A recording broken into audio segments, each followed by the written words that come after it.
Baby, you understand me now. If sometimes you see that I'm mad, no one can... В старом баре, пропитанном запахом сигар и виски, где-то на окраине Атлантик-Сити, садится за рояль она, высшая жрица соул-музыки. Ее голос проникновенный и мощный, словно зов сквозь века, льется в зал. Oh Lord, please don't let me be misunderstood. Свет прожектора вырывает ее из полумрака, создавая вокруг нее ореол из света, будто мир склоняется перед ее талантом. Ее пальцы касаются клавиш, и музыка начинается. Ее игра завораживает, она словно разговаривает с инструментом. Каждая мелодия словно исповедь, каждое движение рук – гармония, которой невозможно не восхищаться. Она поет о столетиях рабства, о борьбе чернокожего человека за свободу и равноправие в белой Америке. Поет о тяжелой, несправедливой доле женщины в этом бескомпромиссном мире мужчин. Ее песни – это крик души, голос ее людей против многовековой несправедливости. В этих звуках есть все – гнев, скорбь, любовь и призывы к переменам. Ее музыка не просто заполняет зал, она заполняет души каждого, кто оказался счастливым услышать ее. О, королева моей души! Она была той, кого мир узнал, как Нина Симон.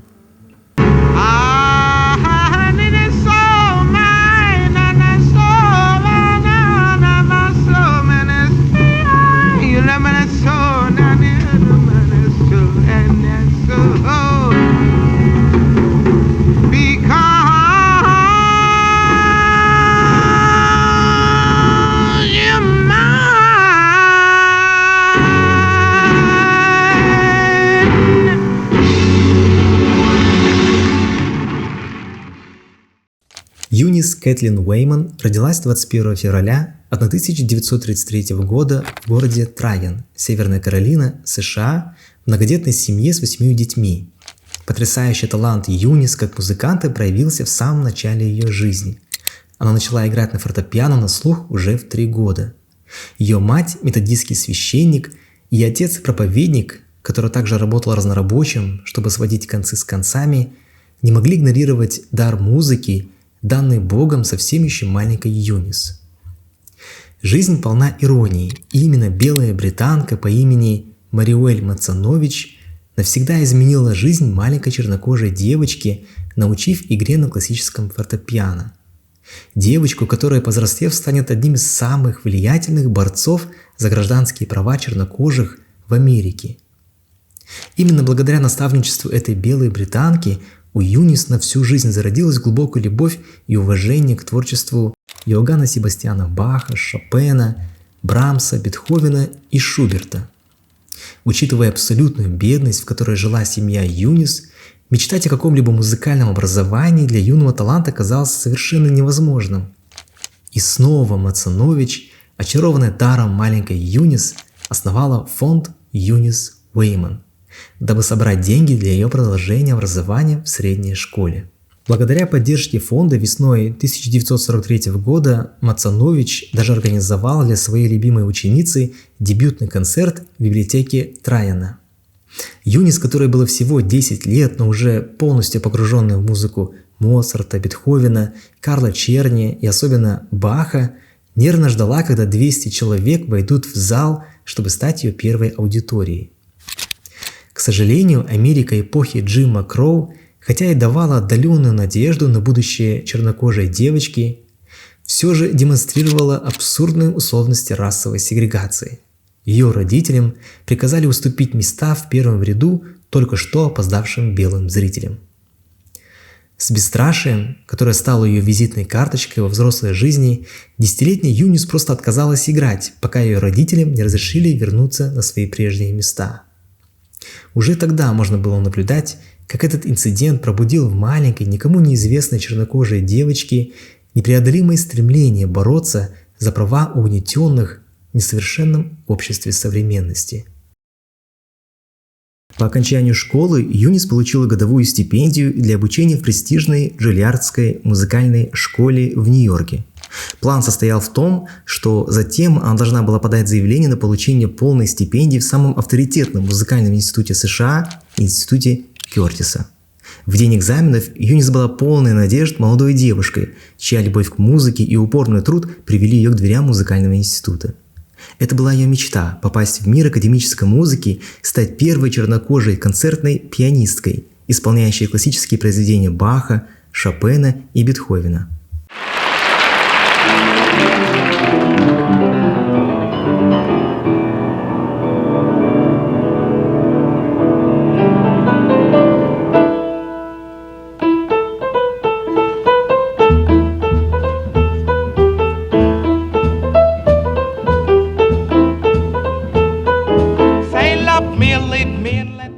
Как позже вспоминает сама Юнис, она вошла в зал экзаменации с уверенностью. Белый воротничок ее скромного платья был идеально выглажен, а волосы уложены так, как настаивала ее мать. Ее пальцы слегка дрожали, но как только они коснулись клавиш рояля, этот мир исчез. Остались только музыка, ее мечта и инструмент. Комиссия, восседавшая за длинным деревянным столом, не проронила ни слова. Они лишь наблюдали за ней холодными, оценивающими взглядами, словно она была чем-то чужеродным в этом просторном зале с высокими потолками и огромными окнами. Юнис играла, отдавая пианино всю свою страсть и мастерство. Каждый аккорд звучал с идеальной точностью.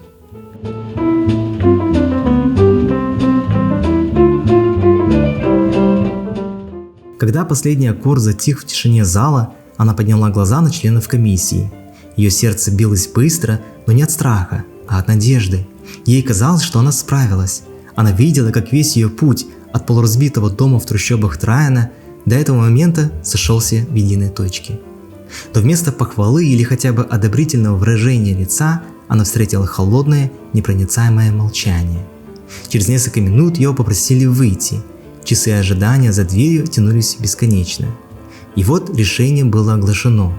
Она не принята. Не потому, что ее техника была недостаточно хороша, не потому, что ей не хватило таланта, нет. Решение было продиктовано цветом ее кожи, негласным правилом, по которому дверь академической музыки для таких, как она, оставалась наглухо закрытой.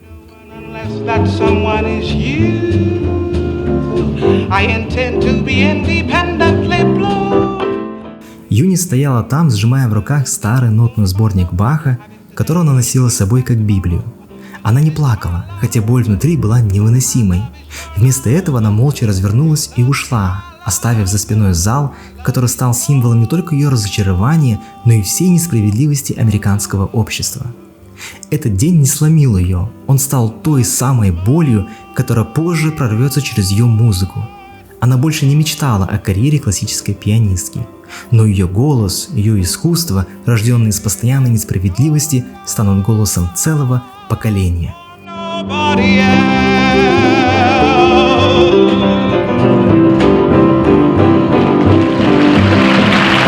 Чтобы хоть как-то выжить, Юнис начала преподавать музыку местным студентам. Однако вскоре она осознала, что эта работа не для нее. Ее пылкий темперамент и отсутствие терпения делали процесс обучения утомительным как для нее, так и для учеников. Некоторые из ее студентов рассказывали, что летом они подрабатывают в барах Атлантик-Сити. Эти истории натолкнули Юнис на мысль попробовать зарабатывать в другом месте. В отчаянной попытке увеличить свой доход она отправилась на прослушивание в гриль-бар Midtown, расположенный на Пасифик-авеню в Атлантик-Сити, штат Нью-Джерси. Этот бар, по ее словам, был убогим маленьким местечком, куда старики приходят напиться и уснуть. Ничего привлекательного в нем не было, но Юнис отчетливо понимала – это ее шанс. Владелец заведения, старый итальянец по имени Гарри Страчи, был впечатлен ее виртуозной игрой на пианино, но клиенты требовали джаз. Более того, без вокала ее выступления считали неполноценными, и платить ей, соответственно, не собирались. Для Юнис это был сложный выбор. Она знала, что ее мать, глубоко религиозная и строгая женщина, никогда бы не одобрила такого решения, но нужда оказалась сильнее сомнений. Зарплата в $90 в неделю, обещанная владельцем бара, была вдвое выше того, что она зарабатывала преподаванием. Юнис согласилась. Итак, джаз, ставший для нее вынужденным компромиссом, неожиданно открыл новую грань ее таланта, а вокал, с которым она сперва стеснялась выступать, превратится в ее самое мощное оружие.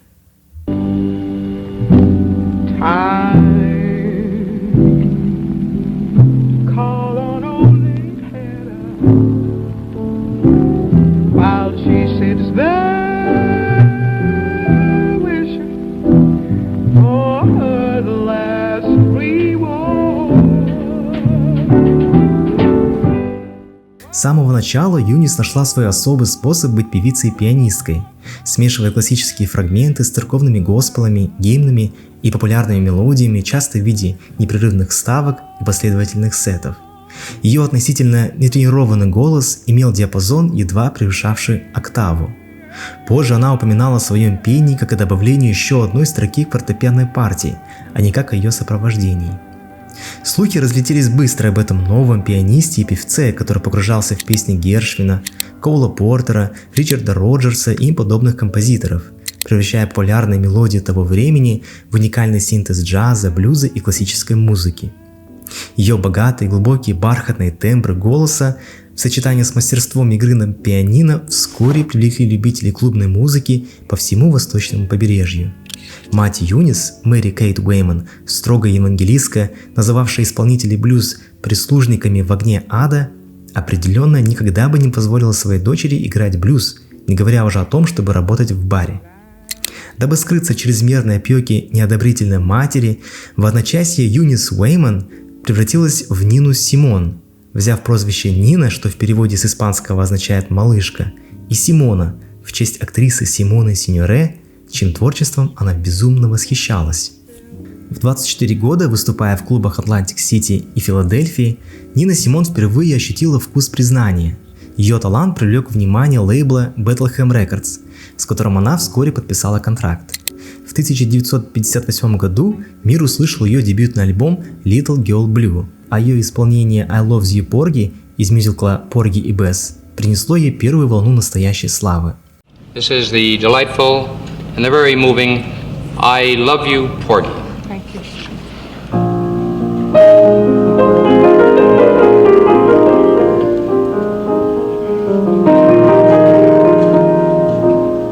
I've got my man now. I've got my Porgy. He understands now. I've got my Porgy. Трек вошел в двадцатку лучших джазовых композиций 1959 года, став одной из ее визитных карточек.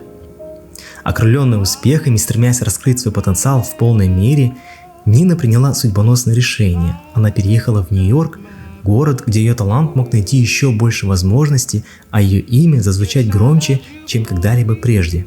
В том же году Нина вышла замуж за Дона Росса, белого мужчину, работавшего продавцом на местном рынке. Их знакомство произошло в одном из клубов, где она тогда выступала. Однако к концу 1959 года Нина осознала, что этот брак был ошибкой. Не теряя времени, она собрала свои вещи и ушла, оставив этот этап своей жизни позади, чтобы сосредоточиться на своем предназначении. Однако вскоре после расставания Нина начала встречаться с Эндрю Страудом, 35-летним детективом из Гарлема, ветераном морского флота. Его имя было окутано аурой страха и уважения. Говорили, что на улицах рядом с его участком никто не смел задерживаться. Когда Энди выходил из патрульной машины, все, и виновные, и невиновные, разбегались прочь. Им было все равно, за кем охотился Эндрю. Люди просто хотели держаться от него подальше. Нина Симон никогда не скрывала, что ее привлекала сила и агрессивный характер Эндрю Страуда. Позже она откровенно писала: «Выйдя замуж, я знала, что Энди защитит меня от всех, кроме самого себя». Вскоре после их помолвки Страуд оставил службу в полиции, чтобы полностью посвятить себя карьере Нины, став ее личным менеджером. Их союз был не только романтическим, но и профессиональным. В 1962 году у пары родилась дочь Лиза Селеста Страуд, которая стала их главным сокровищем. Как менеджер, Страуд сыграл ключевую роль в ее становлении как артиста мирового уровня. Именно он добился первого выступления Нины в Карнеги-Холле в 1963 году. Благодаря этому событию в ее карьере она вышла из тени джаз-клубов и получила признание в кругах высокой культуры, закрепив за собой статус выдающегося исполнителя своего времени.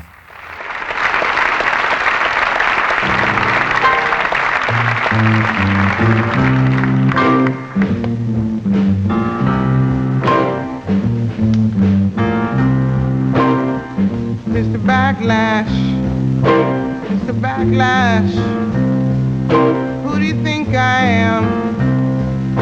You raise my taxes and freeze my wages, send my only son to Vietnam. You give me second-class houses, second-class schools. I know you think all colored people are just second-class fools, Mr. Backlash. I'm gonna leave you with the blues, yes I am. На тот момент Нина сотрудничала с лейблом Colpix Records, однако с самого начала контракта столкнулась с множеством сложностей, связанных с его условиями.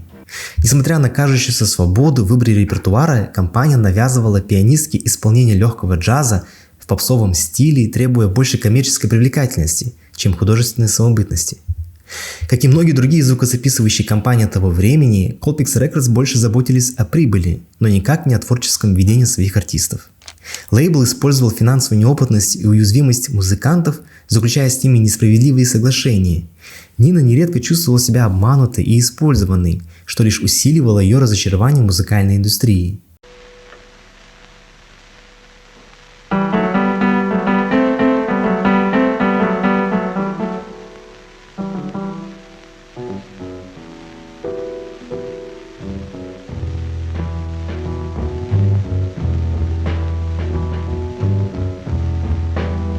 Ain't got no home, ain't got no shoes, ain't got no money, ain't got no class, ain't got no skirts, ain't got no sweaters, ain't got no perfume, ain't got no love, ain't got no faith. Ее борьба с депрессией и эмоциональными кризисами только усугублялась сложными отношениями с мужем и теперь уже менеджером Эндрю Страудом, чье давление и контроль оказывали негативное влияние на ее психологическое состояние. По мере того, как росла слава Нины, росла и потребность Страуда контролировать каждый аспект ее жизни. Он взял на себя управление ее карьерой железной рукой, диктуя ей профессиональные решения и изолируя ее от друзей и семьи.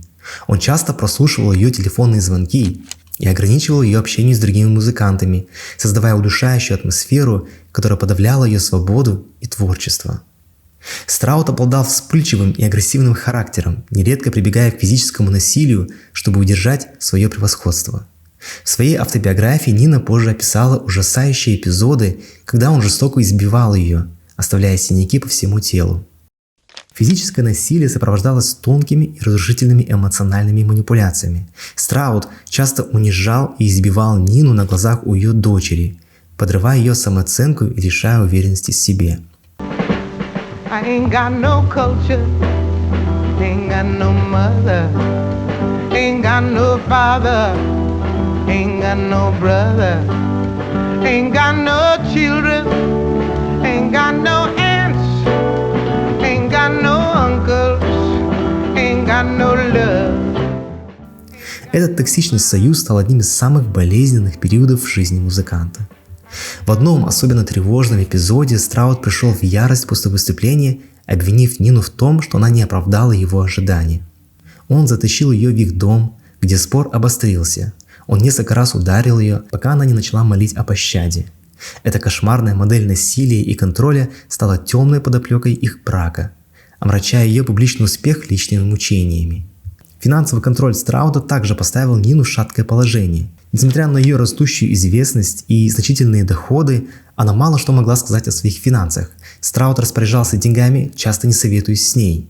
Этот контроль над их финансами распространялся на ее карьерные решения, поскольку он часто заказывал выступления и туры без ее участия, ставя прибыль выше ее благополучия и творческих желаний. Эмоциональные потери от этих оскорбительных отношений были глубокими. Музыка Нины, часто отражавшая ее сокровенные чувства, стала нести в себе бремя ее личных страданий. Такие песни, как «I ain't got no, I got life», «I wish I knew how to be free» перекликались с темами освобождения и стремления к жизни, свободной от угнетения как социального, так и личного. Годы с Энди Страудом были одними из самых сложных в жизни Нины Симон. Они были отмечены болезненным сочетанием профессиональных триумфов и личных невзгод. Несмотря на мрачность этого периода, стойкость и неукротимый дух Нины проявились, что в конечном итоге привело ее к освобождению от оков жестокого брака и продолжению своего пути в качестве мощного голоса свободы и справедливости.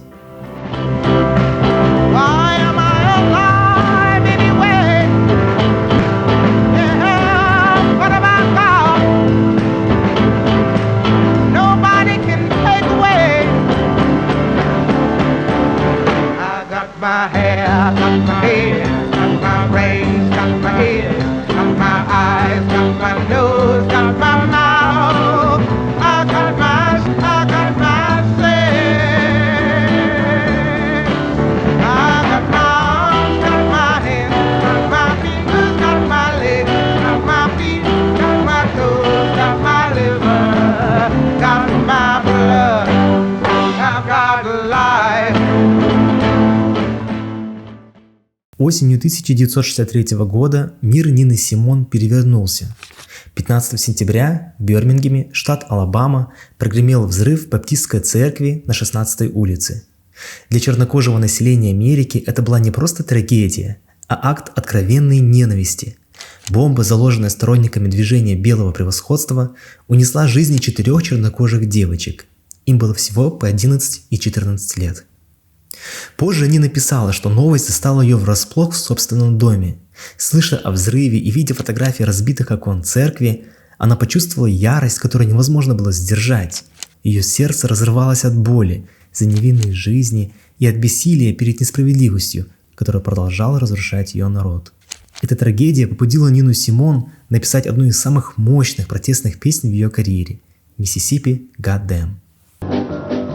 Alabama's got me so upset. Tennessee made me lose my rest. And everybody knows about Mississippi. Goddamn! Alabama's got me so upset. Tennessee made me lose my rest. Everybody knows about Mississippi. Goddamn! Can't you see it? I know you can feel it. It's all in the air. I can't stand the pressure much longer. Somebody say... За роялем в порыве гнева она излила свою боль в текст, который стал гимном отчаяния и вызовом системе, порабощающей ее народ. Она сама позже призналась, что создала песню за один вечер, не думая о последствиях, но чувствуя, что молчать больше невозможно. Слова песни, резкие, откровенные, вызывали шок у многих. Это была не завуалированная метафора, а прямое обвинение в адрес расизма, охватившего юг Америки. После трагедии в Бирмингеме Нина начала активно участвовать в движении за гражданские права чернокожих. Она выступала на митингах, поддерживала активистов и использовала свою сцену как платформу для выражения протеста. Ее выступления становились площадками для политических заявлений, а ее творчество – голосом для тех, кто был лишен возможности быть услышанным. Нина Симон позже называла взрыв в Бирмингеме моментом, когда она проснулась как гражданская активистка. Эта трагедия дала ей понимание, что ее музыка должна быть не только искусством и развлечением, но и инструментом сопротивления. Именно ее страсть к правам человека свела ее с величайшим лидером движения за гражданские права, преподобным Мартином Лютером Кингом-младшим, с которым она пересеклась в начале 60-х годов на одном из мероприятий руководителей. Нина Симон и Мартин Лютер Кинг никогда не были близкими друзьями, их пути пересекались скорее на уровне идей. Она восхищалась его мудростью и духовной верой в ненасилие, однако их подход к борьбе различались. Мартин Лютер Кинг верил, что расизм и сегрегацию можно преодолеть через диалог, любовь и моральную стойкость. Симон же была более радикальной, считая, что мирные методы, проповедуемые Кингом, не могут быть достаточными для достижения реальных перемен в американском обществе. Знакомство с Малкомом Икс, не менее значимой фигурой в движении за гражданские права, оказалось совсем иным. Их связал общий круг радикально настроенных активистов, к которому она начала тяготеть после разочарования в ненасильственном подходе Кинга. Этот человек с невероятной харизмой, олицетворявший идею черного национализма и готовности противостоять насилию насилием, произвел на Нину огромнейшее впечатление. Who taught taught you to hate the texture of your hair? Who taught you to hate the color of your skin to such extent that you bleach to get like the white man? Who taught you to hate the shape of your nose and the shape of your lips? Who taught you to hate yourself from the top of your head to the soles of your feet? Who taught you to hate your own kind? Who taught you to hate the race that you belong to? So much so that you don't want to be around each other. Знаменитая фраза Малкольма Икса «свобода любой ценой» отражала его готовность к использованию силы, если это потребуется для отстаивания прав чернокожего человека.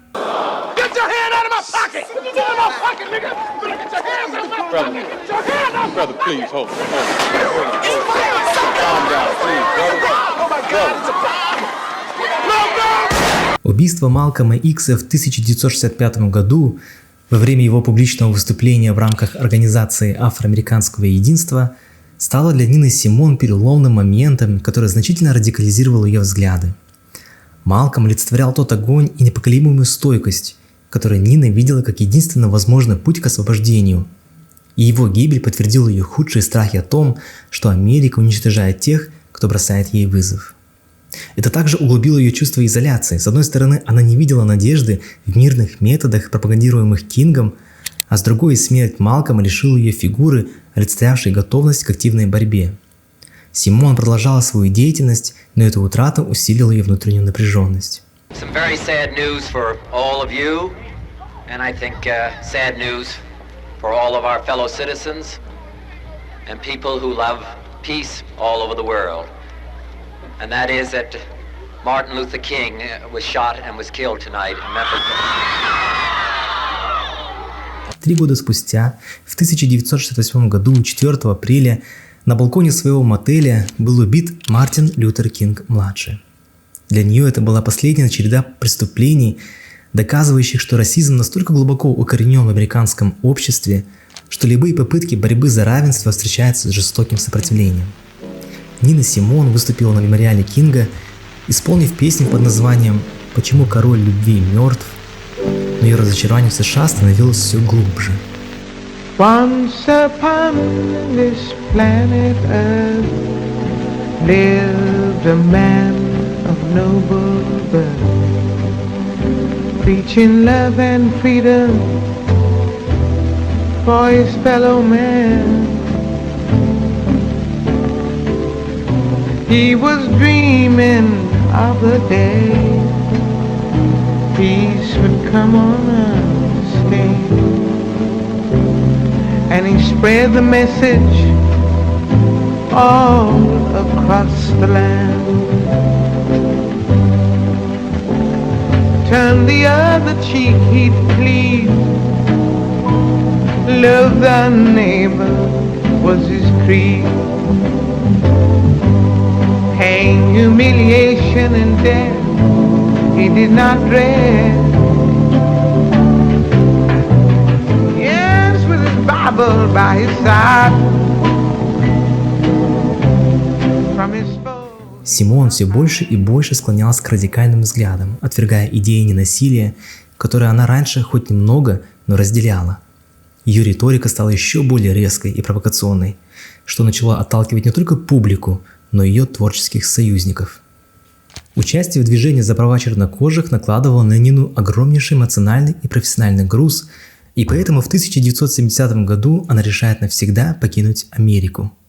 Для нее это было побегом от сломанной карьеры, постоянно растущих долгов, от пристального наблюдения со стороны ФБР и, главное, от страны, которая в нужный час не поддержала ее.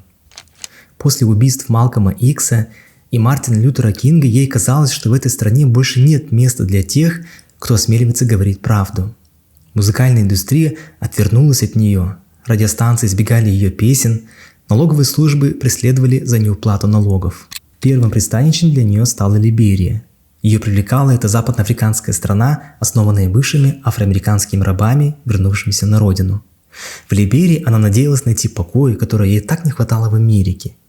Здесь, как ей вначале казалось, она была свободна от давления индустрии, от критики, от расового напряжения, которое отравляло ее жизнь в США. Ей нравилось ощущение связи с Африкой, с историей своего народа, Но, несмотря на всю красоту и символизм этого места, она чувствовала себя здесь чужой. В Либерии не было той сцены, где она могла бы продолжить свою карьеру, не было той энергии, которая подпитывала ее творчество. Ее жизнь там постепенно становилась хаотичной. Она могла неделями не выходить из дома, проводя время в раздумьях, в приступах тоски и ярости, иногда устраивая эксцентричные выходки, которые пугали окружающих. Печальный факт заключается в том, что эксцентричный темперамент Симоны фактически подрывал все ее отношения, в том числе и отношения с ее единственной дочерью Лизой, с которой она была разлучена на протяжении многих лет. Она была параноиком, депрессивным человеком, склонным к вспышкам гнева. Зрители, пришедшие поклониться перед ней, часто оказывались обманутыми и оскорбленными. Однажды она даже угрожала ножом одному фанату, который просто пришел за кулисы, чтобы пожелать ей всего наилучшего. Ее брат описал ее состояние как депрессивную множественную личность.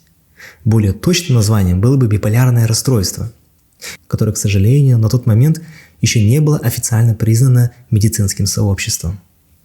Спустя несколько лет странствий ее путь привел ее в Европу, где она провела большую часть своего изгнания.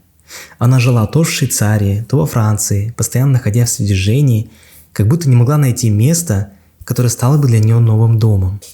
Здесь ее принимали с уважением, ее музыка все еще находила аудиторию, но внутри нее продолжала тлеть боль тоски по Америке.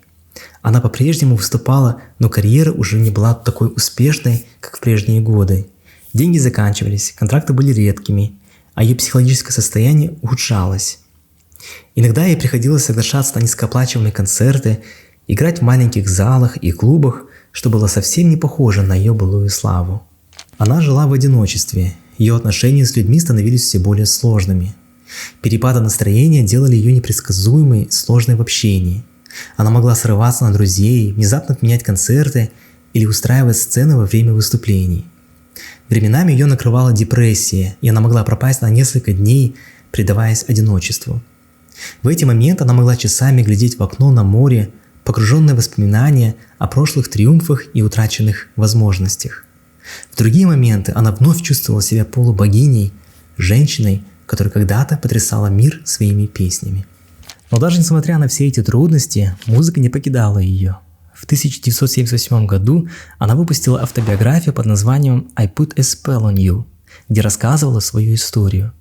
В 80-х годах она по-прежнему скиталась по Европе, борясь с финансовыми трудностями и собственными демонами. Ее публика становилась все меньше, но ее верные поклонники продолжали приходить на ее концерты. В конце концов, во Франции она обрела некое подобие покоя, поселившись в небольшом доме на Лазурном берегу в городке Каро-Ле-Пен, недалеко от Марселя, вдали от суеты и внимания, которые когда-то сопровождали ее повсюду. В 90-е годы она еще давала редкие концерты, хотя ее голос уже не был таким мощным, как раньше. Он стал глубже, грубее, полным боли и усталости.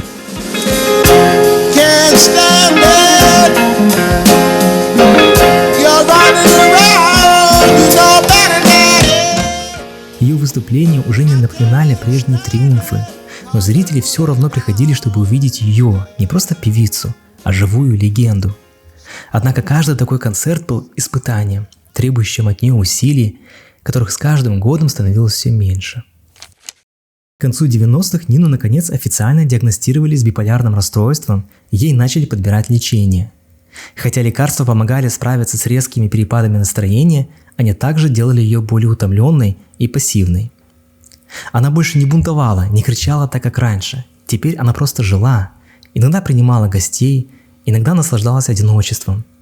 Время от времени она садилась за пианино, позволяя пальцам пробежать по клавишам, словно вспоминая ту силу, которая когда-то делала ее великой. В 2000 году ее здоровье резко начало ухудшаться. У нее диагностировали рак груди, и борьба с болезнью отнимала у нее последние силы. Несмотря на это, она продолжала жить в своем доме, окруженной несколькими близкими друзьями и помощниками.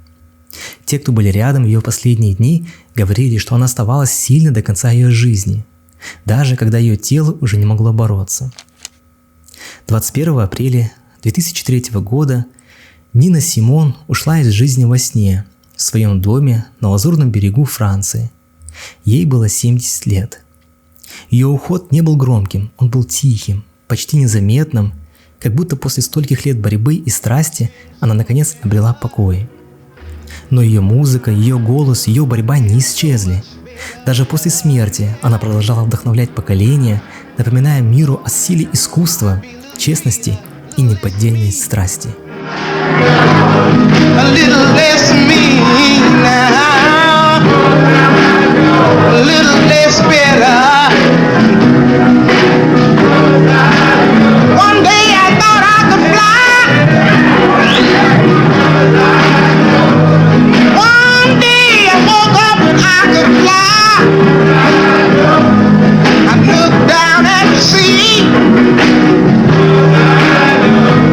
and I wouldn't know myself. I'd have new hands, I'd have new feet, I'd have new vision. My eyes would be open a little better.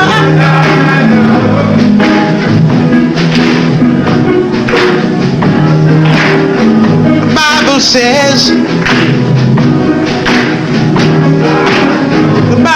says, be ye transformed by the renewing of your mind.